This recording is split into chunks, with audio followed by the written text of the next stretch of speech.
Thank you for joining us today. We're going to do a very brief video clip over something that may seem fairly straightforward, but I think there's a few points surrounding that are worth talking about.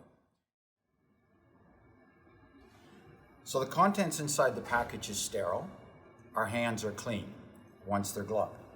The package is very easy to open. It's well marked in the corner, so you raise the corner and you pull it away from yourself, which will open the package.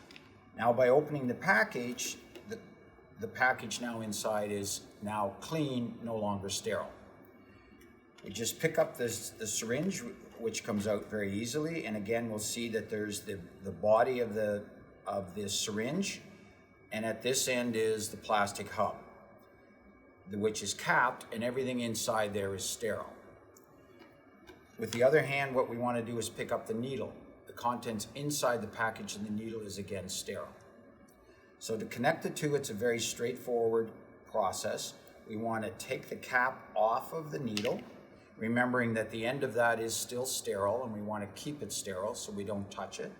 We want to take the cap off of the hub of the syringe or the lure lock, which you can now clearly see is a very generous lure locker hub, which is why it can easily accept any size of cannula or needle, which we know as injectors is very important because sometimes we use needles, sometimes you use cannulas.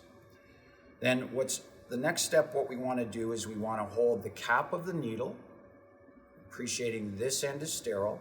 We want to hold the hub of the syringe, not the body of the syringe, the hub, but we don't want to touch the end, which is again sterile.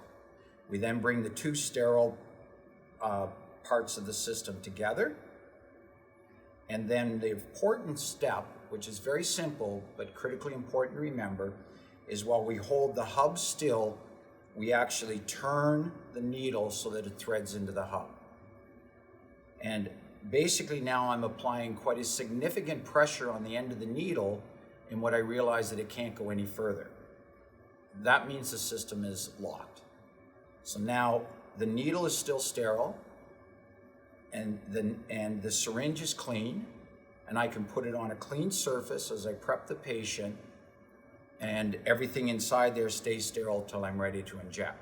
When I'm ready to inject, I actually pick up the syringe, and then I just pull straight on the cap, and now the cap is removed, the needle is firmly attached to the syringe, and the needle is still sterile, and now I'm ready to inject.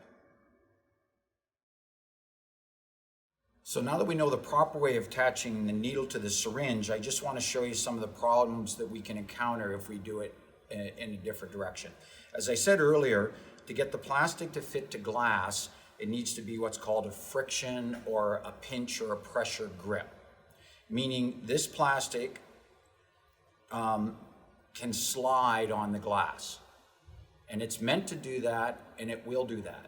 The problem is, like everything, is the more we use something, it wears out, it fatigues, and that would actually allow it to dislodge from the glass more easily. So we really do not want to turn this hub any more than we have to, because every turn means that the pin or the friction grip is actually getting weakened.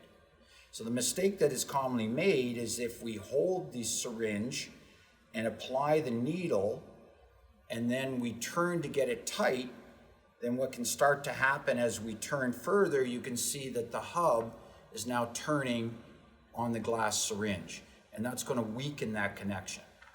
And the more we do it, the weaker it will get. And therefore, if that gets too weakened, when we apply pressure on the plunger, the weakest point is the connection between the plastic lure lock hub and the glass syringe, and therefore they can disconnect at that point. The other thing that can happen is that we can be deceived into thinking that we have a tight connection with our needle, when in essence what happens is we may have misaligned it, and because the hub is now spinning, we think that the connection is tight and secure. And if we actually trust that, then when we start to inject again, we have a weak spot between the plastic hub and the needle, and product can leak out there. And so by knowing that those two things can occur, it's very, very easy to avoid it by again holding firmly onto the plastic hub, holding the cap of the needle and twisting the two together till we're not able to twist anymore. We meet resistance. Thank you very much for your time today. I hope this was informative.